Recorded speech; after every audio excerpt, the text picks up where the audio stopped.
That was so stupid. I was like, that's okay. Section, I guess. Chapter. Chapter. Okay, we have, yeah, if you have other stuff to do, that's fine, but we have, the first thing to talk about is differentiability. It's like the longest word I know. Yeah, a lot. Too many to count. Look at that. Differentiability. What that basically means is, can you take the derivative or not?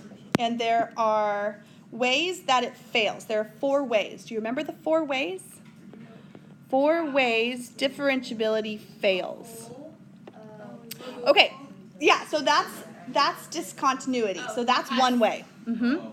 So one way would be that your function is discontinuous. So any of those discontinuities, yeah. So if your function is discontinuous anywhere on the graph, you cannot take the derivative at that point. Okay. The second one would be a corner. Corner you cannot take the derivative at because the derivative, remember, is the slope. And if you have a corner, okay, and I'm trying to take the derivative at that point down there, well, what is the slope at that point? Well, on one side it's negative, on the other side it's positive. Well, which one is it? They're like fighting with each other. It's neither, okay? The third, nobody wins. The third one is the cusp. A cusp also, okay, looks like that, is not differentiable at that point where there is a cusp. It's differentiable, this one is differentiable everywhere else except at the cusp. And then finally, number 4, this is the one that people forget. No, it's the vertical tangent. Infinite occurs in discontinuous. Vertical tangent, if you remember, the one that they do a lot would be, it looks like this. Okay, so at x equals 0, there's a vertical tangent there. So what's the slope of the line tangent? Well, there is no slope, so there's not differentiable. It's continuous. It is continuous, yes. So all of these are all continuous. These are all continuous, but the derivative does not exist at those spots. The number 1 is discontinuous, and the derivative doesn't exist there. Okay, so I could have like a graph, or I could have you graph something on your calculator, and you tell me where it's not differentiable, and you have to know which type of differentiability it fails to exist there. You have to know those 4 types, okay? So if it has one of those 4, it's not differentiable? Right, exactly. So 4 ways, I should say, I did. 4 ways fails. Yeah. Okay. Then you're also going to do a very basic calculus question, which is to, what did I do? Which is to find the equation of a tangent line given any function, okay? So, for example, let's say that we have f of x equals 5x to the third plus 7x plus 1. And I want to find the equation of the tangent and the normal at x equals -2. Okay? So this is a cubic function. At x equals -2, there is a slope of a tangent. There's a tangent line. There's also a normal. And what you want to do is you want to find the derivative, and you get to use the shortcut. You never have to do limit as h goes to 0 on this test at all. So you want to first find the derivative. Okay? So the derivative, everyone knows derivatives of polynomials are pretty easy. It's 15x squared plus 7. And you find the slope by using the derivative? Yes, yes. So the derivative gives you the formula for the slope, so you want to plug in -2. That's going to give you the derivative. So 15 times -2 squared plus 7. Ooh, it's going to be a pretty steep slope. What is it? 67? Is that right? Yeah. 4 times 15 is 60 plus 7. So the slope is 67. Wow. Okay, so I'm going to let you keep it in point slope form. That's fine. I don't mind at all. But we now need a point. Yes. So in order to find the point, you have -2. And then you got to plug negative 2 back into f of x, not f prime of x. F prime of x gives you the slope. Okay? F of x gives you the point on the graph. So f of negative 2 would be 5 times negative 2 cubed plus 7 times negative 2 plus 1. Whatever that is. If you wanted to graph it and just plug negative 2 into your graph, you could do that too. All right, so we get 5 times 8 minus 14 plus 1. Isn't it negative 8? Yeah. Oopsie. 5 times negative 8, thank you, minus 14 plus 1. Okay, negative 53. All right, so the tangent would then be y plus 53 equals 67 times x plus 2, and the normal would be y plus 53 equals, perfect, negative 1 over 67 x plus 2. Opposite reciprocal. Those lines are perpendicular to one another. Okay, that's a very basic problem. That's just pure calculus right there. All right, so then you're also going to be given something like f of x equals x squared minus x minus 6. And I could ask you to find where this graph has a horizontal tangent. Okay? Now, I know some of you guys want to just go ahead and graph that. I need you to show work and use calculus to find where it has a horizontal tangent. Okay, a horizontal tangent is when the slope equals what? 0. Perfect. So you want to take the derivative and then set it equal to 0. Because I could say, where does this graph have a slope of 4? You know, it doesn't have to be just 0. It could be a number, an actual number. So you take the derivative, which is 2x minus 1. Set it equal to 0. And solve. And I just ask you for the x values. You don't have to plug it back in. So add 1, divide by 2. So at x equals 1/2. That's where it would have a horizontal tangent. It's actually going to be the minimum of the graph. Okay? All right. Then you're going to have to find derivatives of all kinds of things. Find derivatives.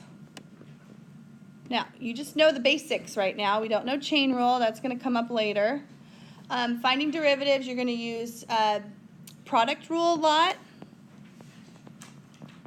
Okay, and product rule, AB prime plus BA prime. Okay, and a lot of times you have to use product rule and you don't see it. Like for example, suppose you have y equals x to the third times tangent x. People look at that and they just want to take the derivative of x cubed and the derivative of tangent x. You can't do that. Okay, these are being multiplied to each other. They're different functions. This right here is a, and this right here is b, and it's the multiplication of them, and you have to use product rule. You can't just take the derivative of x cubed and the derivative of tangent x and then put them together. That doesn't work. All right, do you want to do it? Yeah. Let's do it. All right, y prime equals, so we're going to go a times b prime. Do you remember tangent x? We just did it. Secant squared x. And if you don't know it, you're going to have some memorizing to do over the next couple days. Dang it. Plus, so a times b prime plus b times a prime, 3x squared. And that's your answer. You could bring that 3x squared out to the front. That might look nicer. If there is some simplifying to do, make sure that you simplify it. But that would be it right there. Okay? Yeah? So if you didn't move the 3x squared to the front, that would be wrong? No, it's still right. It just looks better that way. What else? You had some harder ones to do, like y equals 5 over x cubed. okay? You can spend your time and do quotient rule if you want to, but remember you can always simplify your functions before you take the derivative of them. We can move this back up and then just use the power rule or your shortcut method, okay? So take the derivative, and you get negative 15. Subtract 1 from negative 3, so negative 4. And then don't forget, you can't leave negative exponents in your answer. So this is negative 15 over x to the 4th. Since 5 is just a constant, you have to do it. Right. If that was like tangent x or sine x, you would have to do quotient rule. But 5 is just a constant. You don't need to. You also will have fractional stuff, like, for example, y equals 7 times the square root of x, and you have to find the derivative of that. Okay? Yes, so change it to its power form, y equals 7x to the 1/2, and then take the derivative of that. So the derivative would be, so bring the 1/2 down, so 7/2 or whatever you want to say, and then x to the 1/2 minus 1 is negative 1/2. Okay, don't leave it like that. The 7's up top, 2 is on the bottom. The x to the negative 1/2 joins the 2 as square root of x. Hold up. Mm-hmm. How come it becomes negative 1/2? Yeah, you subtract 1, Oh, yeah. so it becomes negative 1/2. That's really gross. And then the 7 is in the numerator, the 2 is in the denominator, so this is to the negative 1/2. It drops down with the 2, so it's x to the 1/2, which is square root of x. I left it 2 on top. Um, Like a fraction within a fraction. oh, yeah, that looks bad. Yeah. Fractions within fractions, you don't want that.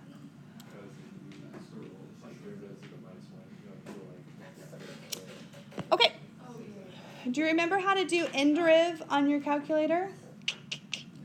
All right, so let's say that you have a function, f of x, and it's pretty tricky. It's 5x squared times the sine of 2x over x cubed plus 1, okay? And you don't know how to take the derivative of that yet. So I tell you to use inderiv, that is on your calculator, to find f prime of, 0. Use inderiv to find f prime of 0. All right, so you go to your calculator.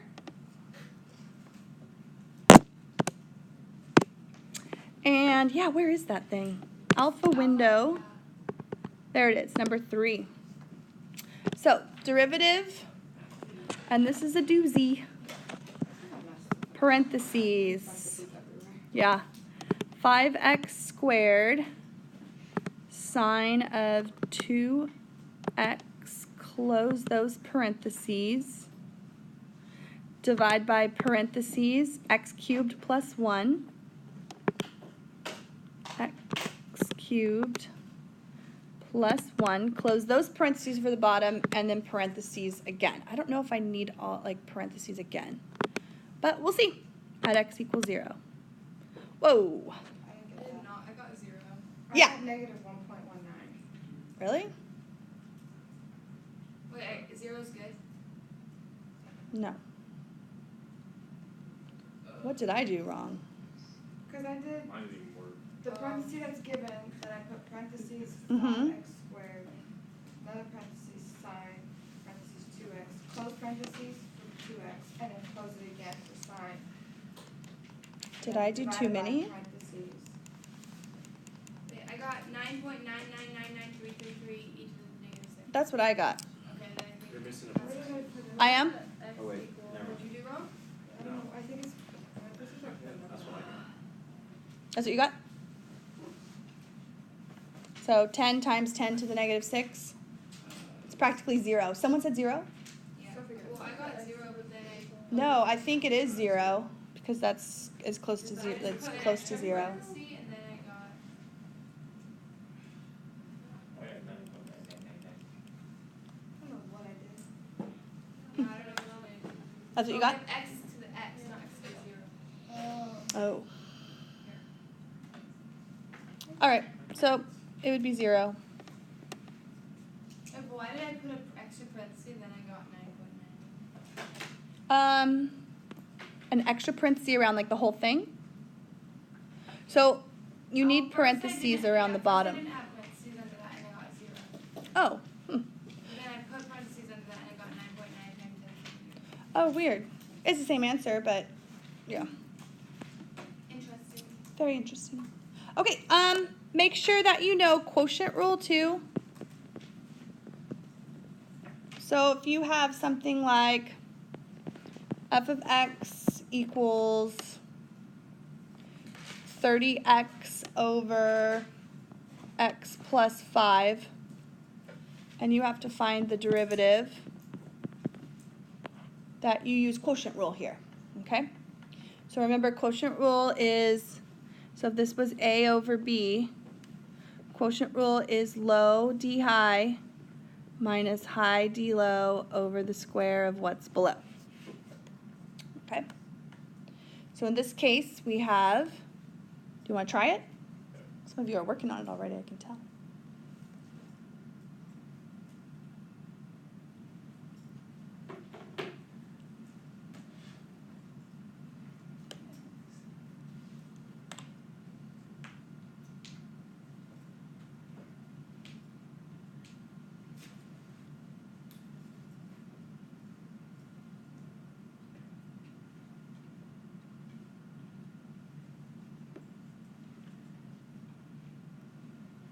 And there's a staple in this one too.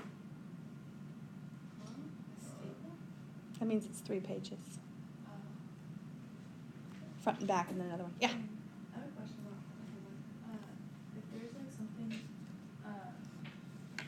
like So I've got low d high minus high d low over the square of what's below. You don't need to FOIL that out. So up top we get 30x plus 150. Oh, minus 30x. Did you just get 150 over x plus 5 squared? Nice. Okay, so don't forget quotient rule. All right, another thing that will be on the test is going to be a big old velocity question like Bugs Bunny. Velocity, acceleration, speed. Okay. So you'll be given, you know, usually it's a parabola and you have to answer all the questions. The velocity, so you're given f of x, that's your function, and so the velocity is the first derivative. For our homework, do we have like a word problem like? I think so. We'll look, and then if we don't, we still have tomorrow to review too. So acceleration is the second derivative, and then jerk. If it's a parabola, the jerk is 0. Parabolas aren't jerky at all. You just put the fourth root. Oh, wait, no. Third, oh, that's part of the f, huh? And then speed is going to be the absolute value of the velocity. And don't forget units, yeah?